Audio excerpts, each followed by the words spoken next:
Hi, my name is Taylor. So just to give y'all a little bit of background of myself, I've been in education for about 3 years now. I started off working as a teacher's assistant for elementary school students who have special education needs. And then this year I started working with middle school students who are considered EL or English learners. This year, I really came into myself, I guess, and I really discovered that that's where my true passion was. Not that I wasn't happy with elementary school students, I just wasn't as happy as I am now. So, my perspective on education is a little different from maybe the other students or from maybe you guys because I do have that little background, and because I worked so closely with special education students, I have more of an understanding of the laws and IEPs and things like that that go into all that paperwork. Um, so I guess I should go ahead and go into it. The three questions. Question one, what did you learn in this course about becoming a teacher? So for me, the first chapter really spoke to me.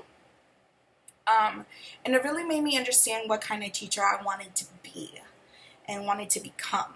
I had been shadowing a lot of teachers, and I had never really sat down and thought to myself, oh, this is the type of teacher I want to be, or this is that, or I didn't really see myself as like how the first chapter describes it as like molding students or anything like that. I was just there teaching them, and if they understood it, great, and if they didn't, then I did something else for them to learn. So I did learn that the type of teacher I want to be is I want to be a motivation to them. I want to be a role model, and I want to be sure that my students trust me with any issues that they may or may not have, you know. So question two, what do you see as the biggest challenge facing you on your journey to become a teacher? Lesson planning. That project that we did with the most recent one, the technology project, really kicked my butt. I didn't know what to do. At first I had done like the Excel work, and then I went back and I watched the videos and I was like, oh no, that's not what I'm supposed to do. So it was a little hard because I do want to be I do want to be a middle school teacher, but just trying to learn and retain all that information and trying to like describe it to students in writing is really difficult. I find it more difficult than it is when I'm just speaking to a student one-on-one, which is usually what I'm used to anyways.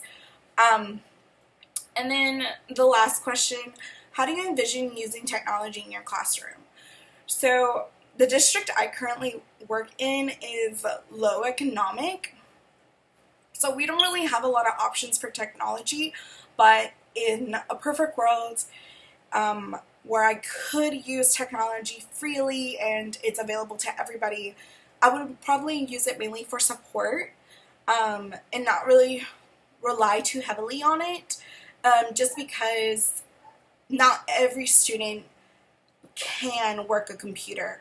Special education students and EL students actually find technology a little harder, from my experience, to use, and they prefer things with paper, the more traditional way. So they sometimes do struggle with that, and honestly, it just really depends on the students in the group that I have and that I'm given and everything. So I think with that in mind, I'm very open to using technology in my classroom. I just want to make sure that it's the right move for the students of that year, because just because it's okay for students one year, it may not be okay for the students of the next year. So that's it.